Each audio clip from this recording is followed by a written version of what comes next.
एक बार बोल दीजिए शिव गुरु महाराज की जय। आइए अनंत भक्ति चैनल में आप सभी भक्तजनों का एक बार फिर से स्वागत है। आज मैं आप लोगों को दसम स्कंद का पूर्वार्ध का 23वां अध्याय सुनाती हूँ, जिसमें ब्राह्मण स्त्रियों पर अनुग्रह है।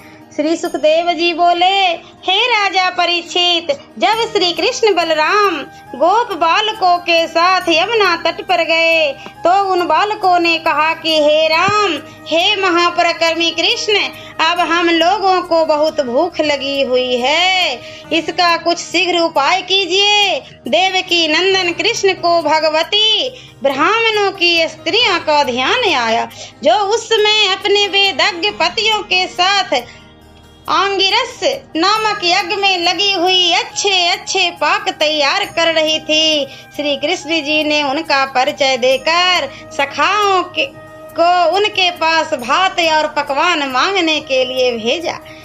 कृष्ण जी की आज्ञा मानकर गोप बालक ब्राह्मणियों के पास भोजन मांगने गए, परंतु वे उन तक पहुंचते कि उनके पहले यज्ञकर्ता ब्राह्मणों ने उन्हें वहीं रोक दिया और उनके बहुत आग्रह करने पर भी उन्हें आहार की कुछ सामग्री न दी। ब्राह्मणों ने यह नहीं समझा कि यह यज्ञ आदि सब कुछ श्री कृष्ण के लिए ही है। उन्होंने श्री कृष्ण की आज्ञा पर ग्वाल वालों को भोजन देने के लिए न तो हाँ किया और न ना किया।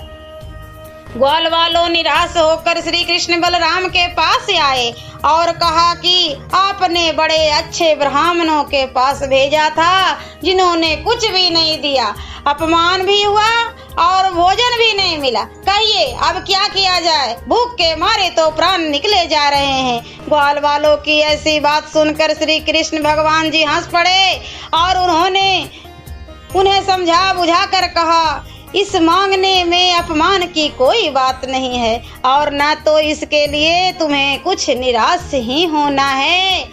मैंने तो तुम्हें ब्राह्मणों से नहीं, उनकी स्त्रियों के पास भोजन मांगने के लिए कहा था। हे सखाओं, अब तुम लोग फिर जाओ और ब्राह्मणियों से मिलकर कहो कि कृष्ण बलदेव दोनों भाई गौएं चराते हुए यहाँ आए हुए हैं और बहुत भूखे हैं। उन्होंने तुमसे भोजन मांगा है, तुम उनको भोजन देकर अपना मनोरथ पूर्ण करो। श्री कृष्ण जी की बात सुनकर ग्वाल वाल फिर गए, देखा तो पत्नी शाला में सब ब्राह्मणियां बैठी हैं और उत्तमोत्तम भोजन बनाए जा रहे हैं।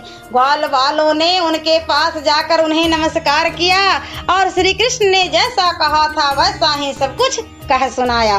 फिर तो नित्य ही श्री कृष्ण की कथा में मन लगाने वाली, नित्य उनके दर्शनों की प्यासी ब्राह्मणियां अपने अपने निकट ही आनंद कंद चंद श्री कृष्ण का आना सुनकर अत्यंत हर्षित उठी और शीघ्र ही बड़े बड़े थाल में उत्तमोत्तर चारों प्रकार का भोजन सजाकर स्वयं ही लेकर यज्ञ मंडप से श्री कृष्ण की ओर चल पड़े।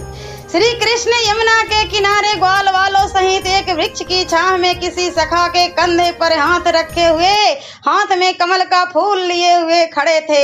ब्राह्मणियों का आना सुन भक्त कृपालु सबके रक्षक और परीक्षक भगवान श्री कृष्ण जी अपनी मंद मंद मुस्कान के साथ आगे बढ़कर उनसे हाथ जोड़ प्रणाम कर बोले, आइए आइए बैठिए, कहिए इस समय मैं आप सबकी क्या सेवा शुश्रूषा करूं, मेरे लिए क्या आज्ञा है। मेरे लिए आप लोग जो यहाँ भोजन लेकर आई हैं, यह तो आपके योग्य ही है। आप हमें भूखा समझकर जो हम पर कृपा कर इतनी दूर से चली आ रही हैं, इससे बढ़कर यहाँ दया क्या हो सकती है। कहिए इसके बदले मैं आपको क्या दूं, और निकट में मेरा घर भी नहीं है, वृंदावन यहाँ से बहुत दूर है। हम बड़े लज्जित हैं और हमें इस बात का बड़ा क्षोभ हो रहा है कि हम आपकी कुछ सेवा नहीं कर पा रहे हैं, परंतु मैं आपसे यह कहूँगा कि फल की कामना त्याग कर जो मेरी भक्ति करते हैं वे मुझे अधिक प्रिय लगते हैं, क्योंकि इससे आत्मा को सहज ही लाभ प्राप्त होता है और वह आत्मा ही सबसे श्रेष्ठ और महान है। यह प्राण बुद्धि मन तन धन पूजादिक सब कुछ आत्मा के ही संबंध से प्रिय लगते हैं। आत्मा से बढ़कर और कोई वस्तु प्रिय नहीं है। और आत्मा का भी आत्मा हूँ, मैं आत्मा का भी आत्मा हूँ।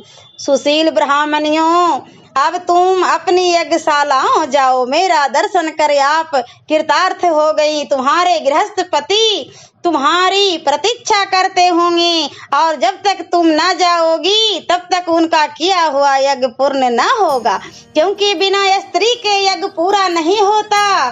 श्री सुखदेव जी कहते हैं, जब इस प्रकार श्री कृष्ण जी ने कहा तब सब ब्रिजवालाएं हाथ जोड़कर पुनः पुनः हरि को दंडवत कर और अपने भाग को सराहती हुई श्री कृष्ण जी से विलग न होने की अनेक मनोहर भक्ति और भावनाएं प्रकट करती हुई अपने पतियों के पास यज्ञशाला को चली गई। श्री कृष्ण जी के प्रभाव से में ब्राह्मणियों ने उनको कुछ अपराध न लगाया और उन्हें सर्वथा ही निर्दोष समझ साथ बैठाकर आनंद पूर्वक यज्ञ समाप्त किया। ओम नमो भगवते वासुदेवाय नमः। और दसम स्कंद का पूर्वार्ध का 24वां अध्याय मैं अगले वीडियो में सुनाती हूँ। ऐसे ही मनोरंजक कथाएं, कहानियाँ और भक्ति गीत सुनने के लिए हमारे इस चैनल अनंत भक्ति को सब्सक्राइब करें और वीडियो अच्छी लगी हो तो लाइक का बटन जरूर दबाएं। धन्यवाद।